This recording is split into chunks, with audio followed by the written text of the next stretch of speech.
TNN T V کی بین الاقوامی خبروں کے ساتھ میں ہوں رخسار شہزاد۔ کینیڈا کی پبلک ہیلتھ ایجنسی نے بدھ تک ملک میں منکی پاکس کے کل 604 کیسز کی تصدیق کی ہے۔ مزید تفصیلات جانتے ہیں اس رپورٹ میں۔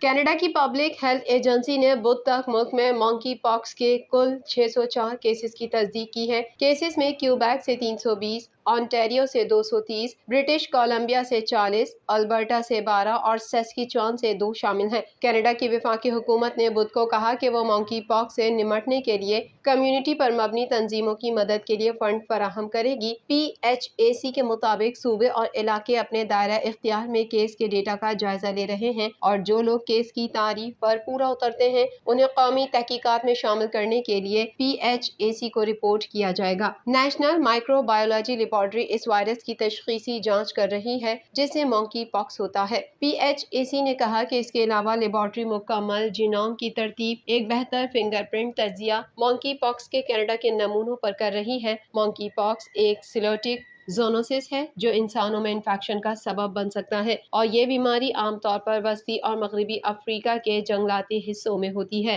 ورلڈ ہیلتھ آرگنائزیشن کے مطابق یہ منکی پاکس وائرس کی وجہ سے ہوتا ہے جس کا تعلق آرتھوپاکس وائرس فیملی سے ہے۔ انوائرمنٹ کینیڈا نے ٹورنٹو میں گرم مرطوب ہفتے کے بعد جمعے اور ہفتے کے لیے گرمی کی وارننگ جاری کر دی۔ مزید جانتے ہیں اس رپورٹ میں۔ انوائرمنٹ کینیڈا ٹورنٹو میں گرم مرطوب ہفتے کے بعد جمعے اور ہفتے کے لیے گرمی کی وارننگ جاری کرتا ہے۔ موسمیاتی ایجنسی کا کہنا ہے کہ جمعے اور ہفتے کو درجہ حرارت کم سے کم 30 ڈگری سینٹی گریڈ رہنے کا امکان ہے جبکہ مرطوب موسم زیادہ سے زیادہ 30 ڈگری سینٹی گریڈ تک پہنچنے کی توقع ہے۔ ایجنسی کی پیشن گوئی کے مطابق رات بھر کا درجہ حرارت 20 سینٹی گریڈ تک گر جائے گا جس سے گرمی سے کچھ راحت ملے گی۔ انوائرمنٹ کینیڈا کا کہنا ہے کہ اس بات کا امکان ہے کہ گرمی کا سلسلہ اتوار تک پھیل سکتا ہے۔ اس قسم کے موسمی حالات کے ساتھ موسمیاتی ایجنسی نے خبردار کیا ہے کہ ایئر کوالٹی ہیلتھ انڈیکس ممکنہ طور پر زیادہ خطرے کے زمرے میں جا سکتا ہے۔ انوائرمنٹ کینیڈا تجویز کرتا ہے کہ لوگ گرمی کی بیماری کے اثرات، سوجن، دھپے، درد، بے ہوشی، گرمی کی تھکن، ہیٹ اسٹروک جیسی علامات پر نظر رکھیں۔ لوگوں کو خاندان کے بوڑھے افراد، دوستوں اور پڑوسیوں کی جانچ کرنی چاہیے۔ لوگوں، بچوں یا پالتو جانوروں کو کبھی بھی کھڑی گاڑی کے اندر نہ چھوڑیں۔ آؤٹ ڈور ورکرز کو ٹھنڈی جگہ پر باقاعدگی سے مقررہ وقفہ لینا چاہیے۔ کینیڈا کی کنزرویٹو پارٹی اور افغان مہاجرین کے وکلاء وفاقی حکومت سے خصوصی امیگریشن پروگرام کو وسعت دینے کا مطالبہ کر رہے ہیں۔ اس حوالے سے مزید جانتے ہیں۔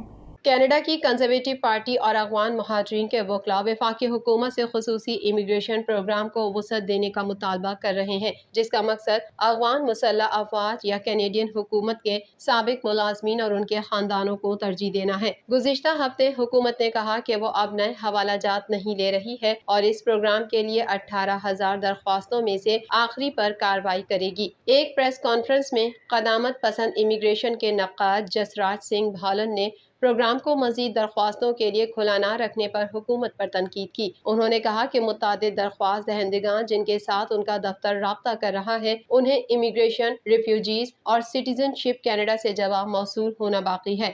ہالن نے کہا کہ تاخیر مشکلات کا باعث بن رہی ہے اور افغانوں کی زندگیوں کو خطرے میں ڈال رہی ہے۔ ہالن کے ساتھ کئی پناہ گزینوں کے وکلاء نے پریس کانفرنس میں شمولیت اختیار کی جنہوں نے ان کی اس دلیل کی بازگشت کی کہ حکومت کو پروگرام میں توسیع کرنی چاہیے۔ ان میں سے ایک وکیل سعید شجاع تھے جو کابل میں کینیڈا کے سفارت خانے کے ساتھ کام کرتے تھے۔ شجاع پچھلے سال طالبان سے فرار ہو گیا تھا۔ انہوں نے کہا کہ افغانستان میں ان کے متعدد ساتھی جنہوں نے خصوصی پروگرام کے لیے درخواست دی تھی حکومت کی طرف سے کبھی کوئی جواب نہ ملا، باوجود اس کے کہ ان کے پاس یہ ثبوت ہے کہ انہوں نے سفارت خانے کے ساتھ کام کیا تھا۔ انہوں نے کہا کہ میں سمجھتا ہوں کہ یہ آسان عمل نہیں ہے، اس کے لیے بہت زیادہ محنت کی ضرورت ہے، لیکن ایک ہی وقت میں جو دیکھ رہا ہوں اور جس پر میں مایوس ہوں وہ یہ ہے کہ ہمیں اپنے ساتھیوں کے لیے کوئی جواب نہیں ملا۔